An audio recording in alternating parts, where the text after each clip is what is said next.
Every June, communities across Connecticut and across the country celebrate Pride Month. It's so much more than just rainbow flags and parades. It's an opportunity to reflect on progress and to celebrate the diverse identities across our communities. The origins of Pride are actually a lot more radical than most people recognize.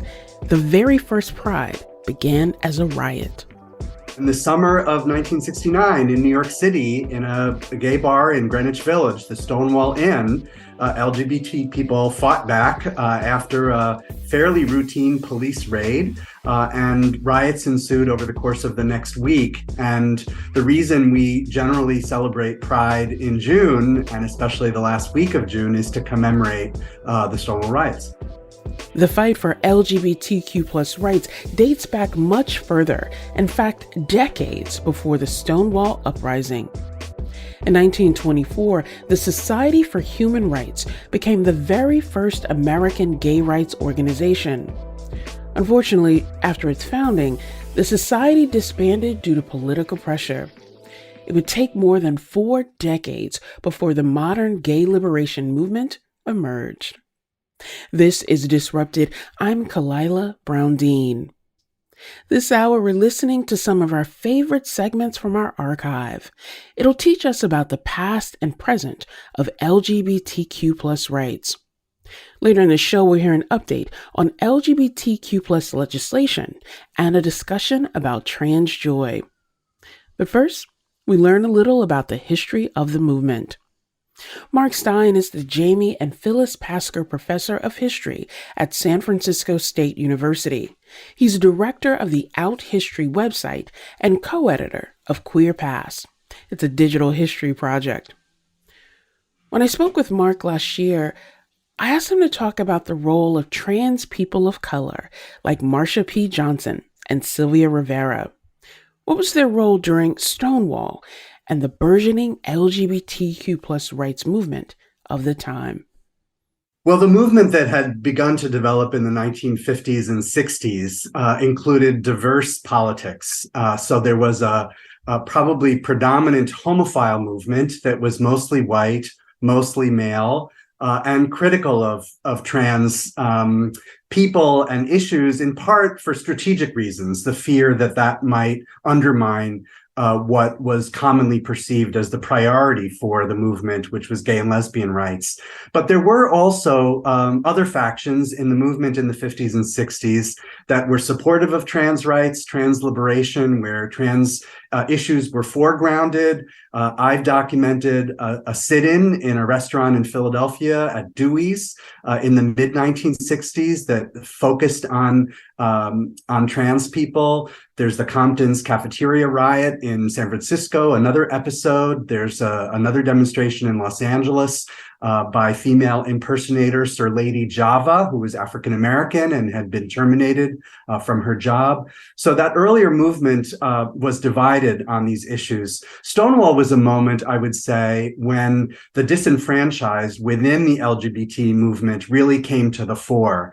That included unhoused, poor white people, but it also included people of color, trans people. There's some debate about exactly the role that Marsha P. Johnson and Sylvia Rivera played at the moment that the Stonewall riots erupted. They themselves gave conflicting accounts about when they arrived, whether they were there, and what exactly they did. But I think it's clear that they became important leaders in the aftermath of the Stonewall Rebellion, regardless of the precise role that they played that week. And I think rather than focus on particular individuals, I think with absolute confidence, I can say that trans people more generally were active, were important, were significant during the rebellion that week, and certainly in the movements that developed in the months and years that followed. You've mentioned Stonewall happening during that week and all of the things that led up to it in New York City, and also some of the consequences and aftermath in New York City. But you've also mentioned places like Los Angeles and Philadelphia.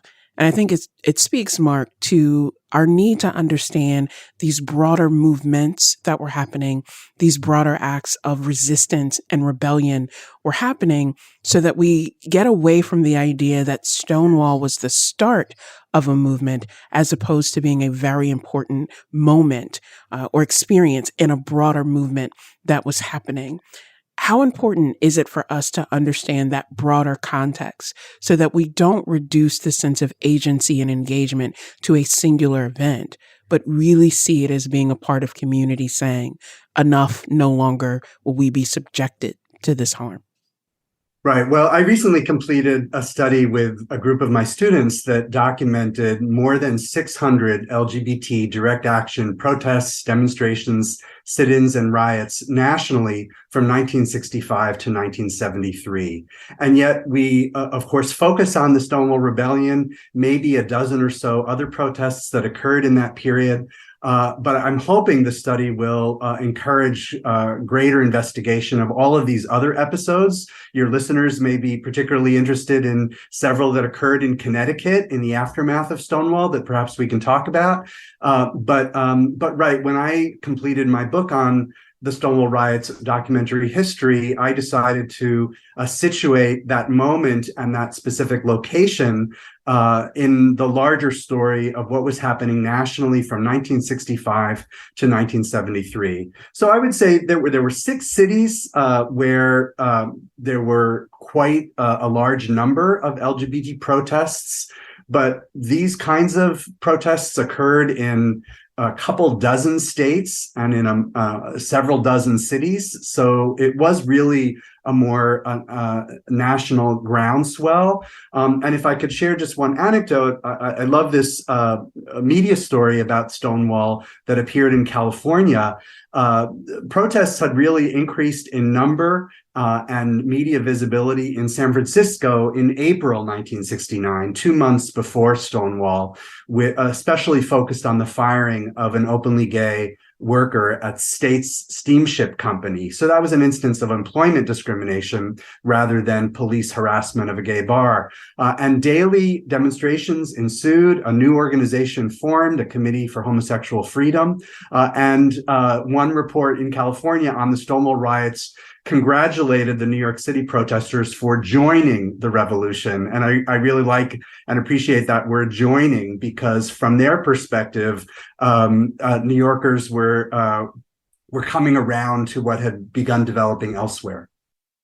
I'm struck, Mark, that with all that we think we know about this history, with all that we think we know about how it wasn't just the practice, as you said, of police in a particular place, this kind of hatred and discrimination was codified into law. Everything from being able to discriminate against people in employment, discriminate against them in their military service, or to police and regulate what people wore and how they presented themselves. That we don't know more about these 600 plus direct action events, that even historians haven't fully captured this. And so the work that you and your students have been doing is groundbreaking. But in some ways, I also see it, Mark, as an indictment of our ignorance about the broader picture, the broader ways that people were resisting and dedicated to that resistance. Can you give us an example of one of those events that happened here in Connecticut? Because I think it also speaks to this direct action was really happening across the United States. Right. Well, my team uncovered 3 episodes that happened in 1971 in Bridgeport, Connecticut. And so just reading from the inventory of these protests that we developed, June 20th, 1971, a gay pride march in Bridgeport. Depending on which media source you rely on, there were 80 to 500 participants. That probably varies based on whether we're talking about marchers or spectators. But some of the headlines, Connecticut rally to aim protest at federal laws. Connecticut gays fight slurs. Homosexual protests, that was in the Washington Post. Angry mob attacks festive gays. Woman badly beaten. Straights harass Bridgeport gays. And Kalos Group, that was the name of the local activist group, hits back at hostility. And then the following month in July, Kalo Society demonstration to police headquarters and City Hall in Bridgeport, 150 to 200 participants. And then in September, on September 3rd, Kalo Society demonstration against anti-lesbian discrimination at La Rosa Park West Bar in Hartford. So that actually is an incident in Hartford rather than Bridgeport. But it's an example of what we found in a variety of cities and states. Demonstrations at LGBT bars often focused on anti-lesbian discrimination, anti-trans discrimination, and racist discrimination against people of color. Sadly, that was common in many LGBT bars across the country, and the movement was, while generally focused on targets like the police and government, religious institutions, educational institutions. The movement also was not shy about criticizing its own organizations, its own businesses, when they were practicing divisive and discriminatory behaviors. My conversation with Marc took place in June of 2023. I asked him how he was thinking about pride at that time, given the rise in anti-LGBTQ plus legislation and broad efforts to restrict what people could read and learn. I think, like many people, I'm feeling conflicting emotions and conflicting impulses. On the one hand, this feels to me like the first Pride when we're not exactly post-COVID, but we're entering a new phase of, I guess it's COVID normalization. And many more of us, I think, are willing to gather, at least outdoors in large crowds, and participate in Pride events. So there's a joy in that after 3 years of different levels of lockdown. But also, of course, there's tremendous concern, worry about what's happening in a couple dozen states. We're at such a complicated moment where on the one hand, we have 7 or 8 states that are now mandating LGBT history education in public schools. And on the other hand, we have states that are banning discussion of gender identity and sexual orientation in public schools and censoring college and university classes, whether it's classes that focus on critical race theory or classes in queer studies. We're at one of those moments where I think we're seeing a great divergence in what's happening in different parts of the country. It does actually remind me of the Stonewall era. Right. And, as your listeners may well know, Connecticut was the second state to decriminalize sodomy, passing the law just a few weeks before, passing repeal just a few weeks before Stonewall. It didn't go into effect until 1971. Illinois had been the first. And what then ensued in the 1970s was almost half the states repealed their sodomy laws. But half the states retained their sodomy laws, right? So there was great divergence in that moment. We also saw through the 1970s cities, counties, states that for the first time passed sexual orientation anti-discrimination laws. Some even began to ban discrimination based on gender identity and gender expression. And then there was the Anita Bryant campaign that represented conservative backlash. So, I wonder whether historians in the future are going to look back at our moment and see parallels. So just as we had the liberal social activism of the 60s, then transform into the Nixon era law and order, corrupt presidential politics.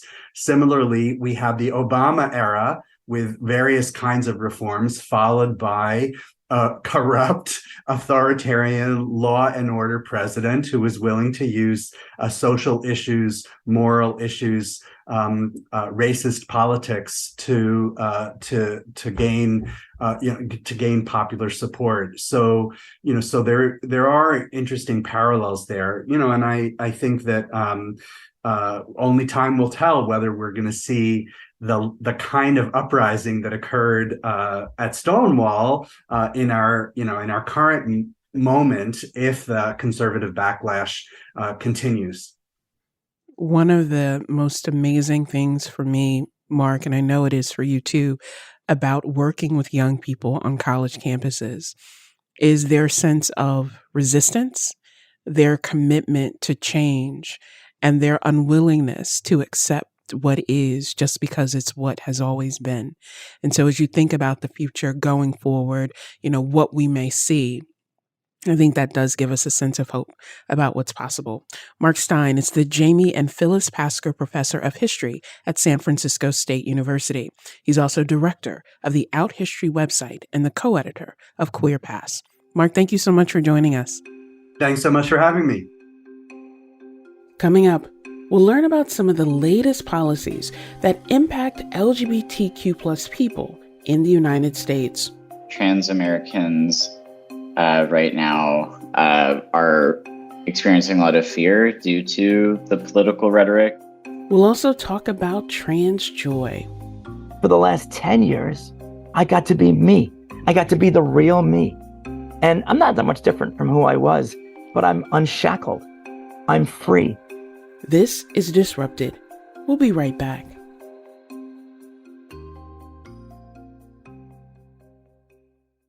This hour on Disrupted, we're talking about the evolution of the movement for LGBTQ plus rights.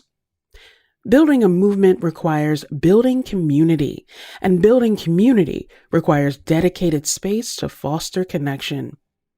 A recent episode of the Connecticut public program Seasoned featured the New Haven Pride Center. The Seasoned team spoke with volunteer cook Diana Henderson and attendees of monthly community dinners about the importance of having a dedicated place to gather and share a meal together. I love seeing people's faces and the fact that people from teenagers through seniors come in, not just every color of the rainbow, but every shade of every color of the rainbow. And I'm just a mom doing what I love. And it's making people happy. I think it's special that they're intergenerational. I've been in a lot of youth spaces, specifically LGBTQ youth spaces or BIPOC youth spaces. And so, then expanding it to be just open to anyone in the LGBTQ community locally is special. This event, you have all ages, all backgrounds, and it just feels like, you're part of something. Our friends at Where We Live also recently recorded an episode about the role that LGBTQ plus community centers can play in Connecticut and beyond. Today we'll hear a segment from that episode looking at the policies that impact LGBTQ plus rights here in the United States. The segment features former Disrupted guest Orion Rummler. Orion is LGBTQ plus reporter for the 19th. It's an independent, nonprofit newsroom reporting on gender, politics, and policy. The conversation aired on June 13th, and hosts Catherine Shin and Orion discussed a federal judge's ruling on a Florida law that restricted gender-affirming care. Here's Catherine Shin. Orion, welcome to the show today. Thank you so much, Catherine. It's great to be here. And so before we get to that bigger and broader picture of what's going on, you reported on Tuesday's federal district court ruling striking down Florida's bans on gender-affirming care. Can you tell us about this and why that decision was so significant? Thank you. Yeah, so Florida can no longer enforce its ban on transgender youth receiving gender-affirming care or its restrictions against adults accessing gender-affirming care. And gender-affirming care refers to gender transition care, which can include getting hormone replacement therapy or puberty blockers for children. And this was significant for a few reasons. One being that although plenty of federal courts have blocked laws like this in states, Florida was the first state to push for gender-affirming care restrictions for trans adults in this way. Right. And this ruling is also unique because it blocks restrictions that were passed through the state house, through law, and also through the state's medical boards. And another reason this was as significant is U.S. District Judge Robert Hinkle's order really strongly admonished the state for trying to regulate this healthcare based on what he described as anti-transgender animus instead of medical standards. This was 100 pages of kind of just really getting into the state for taking this action. And as a lot of legislative sessions are wrapping up in many states, is this something that you're consistently tracking? What else are you tracking, and how does this compare to last year's session? Thank you. So the through line is this year, more anti-LGBTQ bills failed to pass than last year in 2023. LGBTQ advocates in state houses felt a real reprieve this year. And especially in southern states like Florida, West Virginia, Kentucky, and Georgia, 0 of these bills passed compared to last year and prior years when they were passing extreme legislation. And when I say extreme, I mean the legislation that was the blueprint for other states, like in Kentucky and Florida. They didn't pass anything this year. And right now, North Carolina and Virginia are the only southern states still in session. Midwest states are out of their legislative sessions. And so far this year, only 39 bills passed into law per the ACLU, and over 300 anti-LGBTQ bills did not make it, which is a lot. Some of the states that are still active to watch are Arizona and Louisiana. Bills are still advancing there. And New Hampshire, closer to y'all, which has a Republican governor, has actually proposed a lot of anti-LGBTQ bills this year. So that's a state near y'all to keep an eye on. And so, because it's pretty significant, the numbers differences compared from this year to last year, is that surprising to you? Yes. So when I spoke with the state level advocates who are in these state houses like every day, trying to lobby with lawmakers, like the people who do this work every day, in a couple states, they told me they were surprised that no bills failed to pass. And in a couple of these states, it was really down to the wire, like midnight on the last day of session. Advocates realized oh, nothing's going to pass. So they were surprised among them. However, there's different views on how optimistic to be about this, because one argument was that maybe a state like Kentucky didn't pass as many bills because they already achieved a lot of their goals in passing anti-LGBTQ laws. But then, a response to that is well, they were still trying to do this and they still failed. And in Kansas specifically was an interesting case for me, because in that state, 2 state house Republicans flipped their support on banning gender affirming care once they realized the broad effect it would have on care for kids in the state. And so, with your coverage on policies, you're also focusing on how bans that already went through are bearing out or meeting challenges. So, can you talk about, some of those challenges that you're keeping track of? Yeah, so, at this point across the South, every state except Virginia bans gender affirming care for trans youth. And, the part of the reason why these bills are able to make it in the South is a lot of southern states have Republican trifectas or Republican majorities in their state houses. And states in the Midwest have also passed a lot of these bills. But across the South, there's basically a wall of this coverage being banned. And similar to what you see whenever a state restricts or bans abortion, people have to travel out of state if they can to get care. They have to find clinics wherever they can get them. And so that can mean traveling, which a lot of families can't afford to do. But what I'm watching is how advocacy groups are trying to support these families. The Campaign for Southern Equality has a grant for them. And then there's a company, nonprofit called Elevated Access that hires volunteer. They get volunteer pilots to fly people to gender affirming care. So basically what I'm watching now is all these states in the South have passed these laws. How are trans people still able to get the care they need? And, from earlier, you mentioned with the numbers and also how, this year compared to last year is a little bit milder, I think. And we know that 2023 was a record year with more than a dozen states passing laws to restrict the gender affirming healthcare for young people that you've been sharing, but there's also a record number of laws passed that would protect that same healthcare. So, what can you tell us about the latter of efforts when it comes to protecting that healthcare, especially for younger people? Yeah, exactly. So, 23 states and Washington, D.C. explicitly prohibit discrimination based on sexual orientation and gender identity. A lot of those laws already existed prior to the past couple of years, but the new laws that we've seen, laws that were all passed from 2022 to this year, these new laws are shield laws that, aim to protect access to gender affirming care. And then, so 13 states and DC have passed that laws, and then 2 other states have executive orders that do that.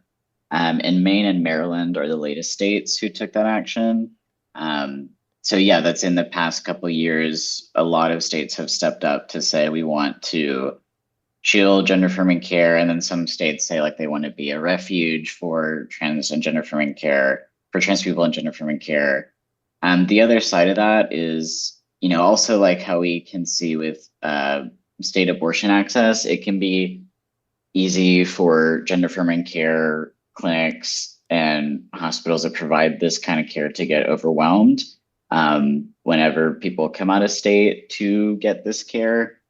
So that's the other side of that, is like, obviously these are protections and people will go to them because they're available and they're going to help people, but it can also like overload the clinics that exist.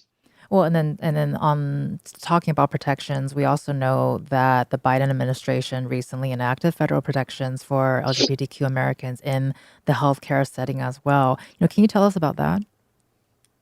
Yeah, so that was a development folks have been waiting for a while. It was it was regulation that undoes rulemaking under the Trump administration that excluded transgender people from non-discrimination protections in the Affordable Care Act. And this is something the Biden administration had been finalizing for a couple of years. Advocates were getting impatient. Like we've wanted this for a while. And because the administration said in 2021 that it would interpret Supreme Court precedent to broaden these non-discrimination protections under the ACA. So they made it clear early, like we just interpret the ACA this way. But what happened in April is that the protections were finalized, which means they have to go through like a formal process in the Federal Register.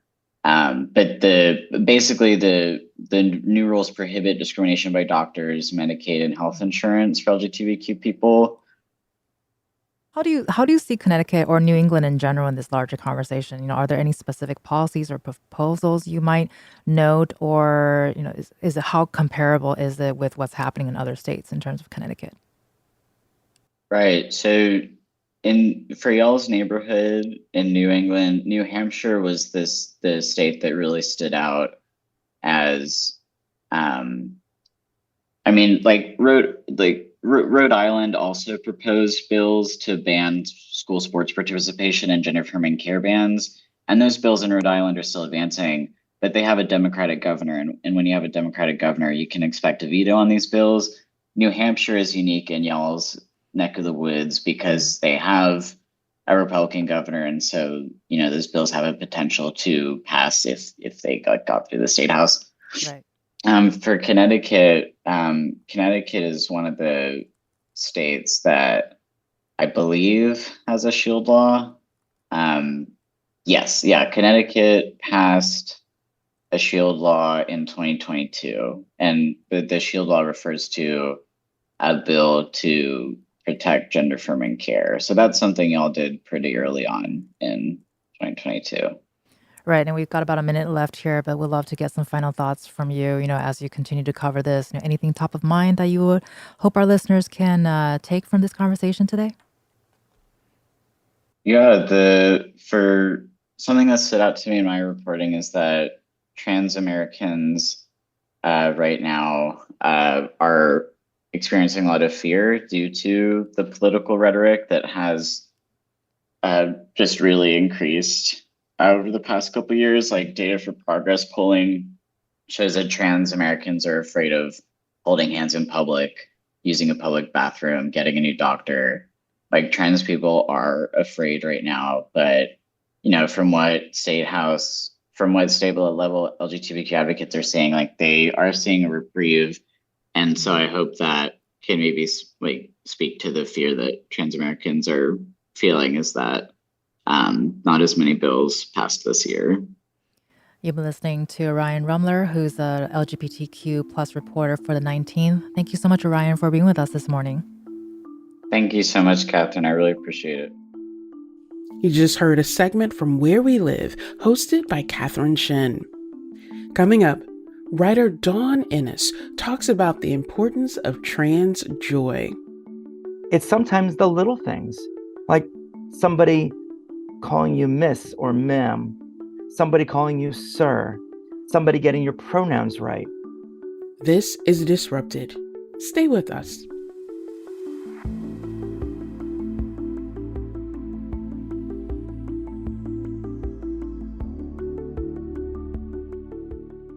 Welcome back to Disrupted. I'm Kalila Brown-Dean. This hour, we're talking about the movement for LGBTQ plus rights and trans joy. My former colleague, Kevin Barry, is professor of law at Quinnipiac University. Last year, he spoke about laws restricting access to health care, both transition health care and abortion care. These laws have something to teach us about love, or more specifically, what love is not. So what's the opposite of love? It's animus and violence for sure, but I think it's more subtle than that. It's a lack of restraint. It's using every drop of power to achieve one's goals. It's a refusal to apologize, a willingness to forget or overlook. It's silence in the face of people hurting. It's distrust of expertise. It's preaching to acquire a privilege instead of listening to the experiences of the unheard. And yes, it's the denial of healthcare to people who need it to live and thrive. The denial of healthcare is the opposite of love. We're living in an authoritarian moment, when marginalized people are scapegoated, when violence is courted, when truth is distorted, and when our expertise is denigrated. This authoritarian moment that we all are in will one day subside. It's like water. We're swimming. Sometimes it feels like we're sinking in an ocean that doesn't have a shape yet. But it will. We'll get to shore, and we'll look out, and we'll see the contours that define this moment. And when we do, we'll give thanks for having kept each other afloat. That was Quinnipiac University law professor Kevin Barry. He was reading a speech that he recently delivered at a faculty event. One way that we can keep each other afloat is through joy. For some trans people in the U.S. right now, trans joy has become a necessary and powerful way to push back against attacks on trans rights. Dawn Ennis is a journalist and professor at the University of Hartford. She's written about that topic for the Daily Beast. And after this interview was originally recorded, she also wrote about it for CT Voice. Dawn, welcome to Disrupted. I'm so glad to be part of this. We wanted to talk to you because you had this important article, and it's called What Makes Trans Joy Such a Powerful Antidote to Transphobia. Let's go really to the basics. How do you define trans joy, and what does that look and feel like? Trans joy is something that I pitched to my editor as an alternative or as an accompaniment to all of the hate that's out there. Because I think that most people look at the transgender community as embattled, as brave, as targeted, and they miss the point of why we come out in the first place. It's because we want to live our lives. And although there is hate, there is oppression, there is horribleness in the world, there's also joy. And it's sometimes the little things, like somebody calling you miss or ma'am, somebody calling you sir, somebody getting your pronouns right. Other times it's people embracing you as a friend or loving you as a partner without worrying about the whole trans thing. The people I spoke to said they experienced trans joy by living their whole self, by bringing their whole self to their work, to their school, to sports. And if you hold back something from any endeavor, you're not giving your whole self. And this is what trans people are doing. And that's why I wrote about trans joy. Ask Dawn what she discovered in writing about trans joy. I have to start by saying there were responses in which people said, I have no joy. Joy escapes me. And my heart broke for them because I've been there. As a matter of fact, just a quick aside, I hate to admit this, I was 2 weeks late in delivering this article because I could not find it within myself to even share stories of joy. It wasn't writer's block as much as it was life block. The world was coming down around my ears, and I needed to find it within myself to share these stories. But to your question, the people I spoke to said that they found the community, the sisterhood, brotherhood, and non-binary siblinghood to be part of what gave them the ability to find joy. The fact that people would not just be allies, cisgender straight people, but they'd be accomplices. They would stand shoulder to shoulder with them. That people felt that in being their true selves, other people would come out to them.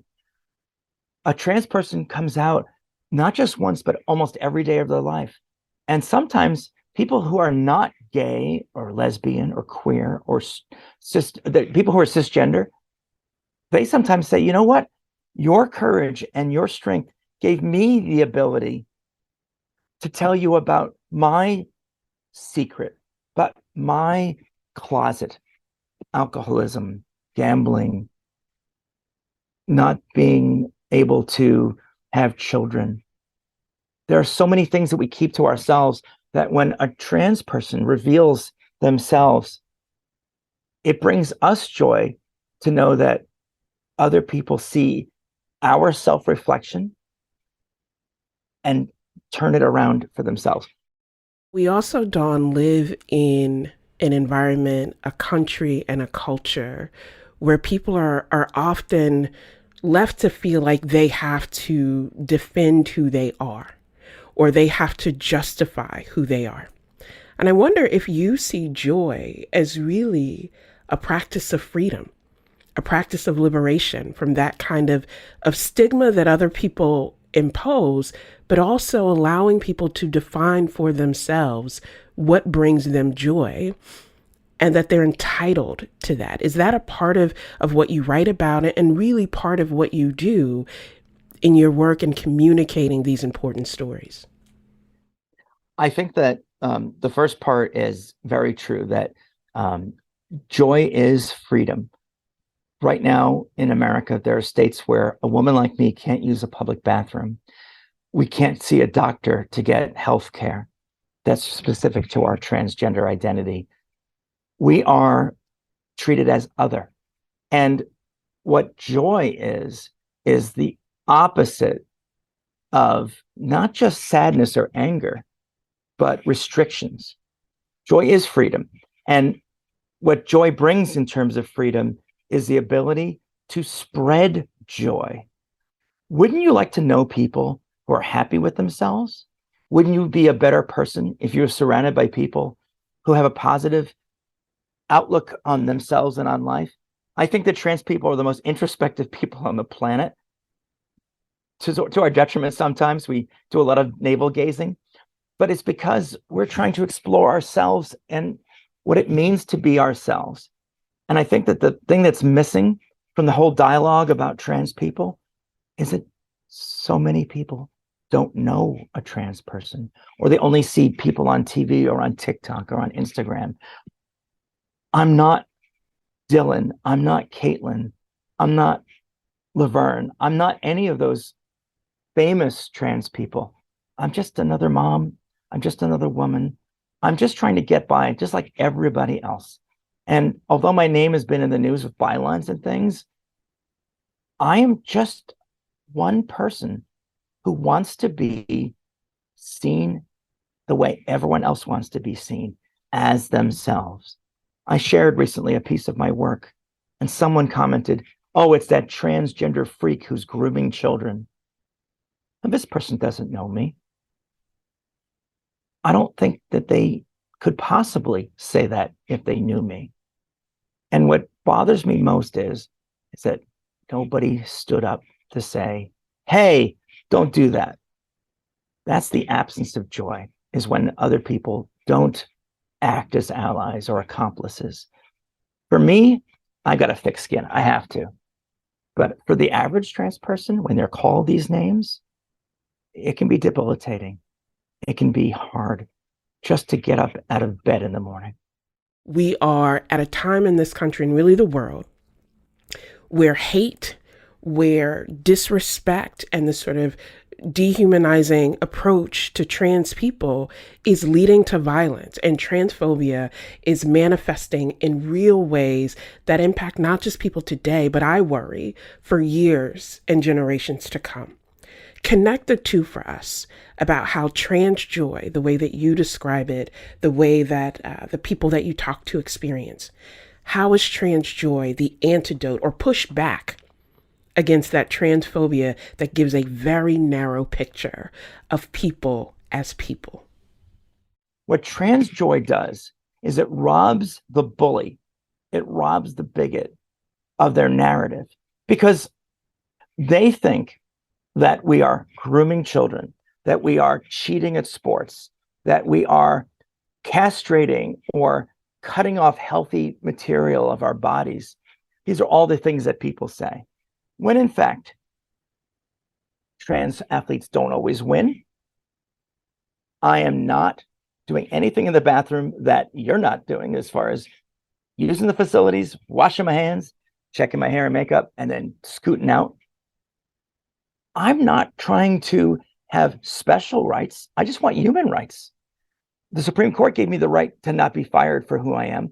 But what about healthcare? What about finding a home?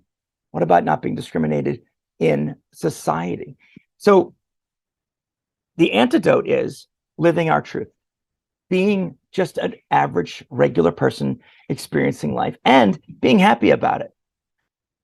I used to make 6 figures working at ABC News. That was 10 years ago that I came out as transgender. 10 years ago. If I had stayed in the closet, I wouldn't be bringing my whole self to work. Now, I miss the 6 figures, but I don't miss the part of me that could never really be my true self. And what I love is that other people followed me. They found hope and inspiration in me living my truth. And not just trans people, but gay people and queer people and non-binary folks. And I think that I never set out to be a role model. I just wanted to be myself. But I'm proud of the fact that by being the first journalist in network news to come out as trans, that I sent a message that it's okay. It's okay to come out, and it's okay to be your true self. And that's the joy antidote. The joy antidote, as people have told me, is expressing themselves in art and song, in their work. People in the military. Oh my God, there was an entire section of like 75 responses that I couldn't fit all in from people in the military who say that they are so gratified that our military welcomes and embraces them because they know they'll have a fighting force that isn't holding anything back. Think about that.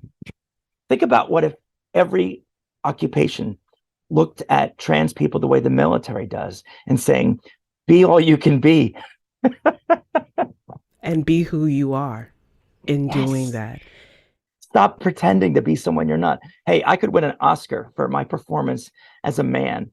I did a very good imitation for 40 years, but it wasn't true. I was copying what I saw. For the last 10 years, I got to be me. I got to be the real me. And I'm not that much different from who I was, but I'm unshackled. I'm free. And I think if you look back at any movement for rights, whether it be the Native Americans or the people marching across Selma, when you see people who aren't members of that community who are marching alongside those folks, that's when you say, we're getting through. We're getting through because people are standing up. When a cisgender person or a straight person stands up for me, it means 10 times more than when my trans brothers or sisters or non-binary friends stand up for me, because I know that they have no skin in the game and they want to see and spread that joy that I feel.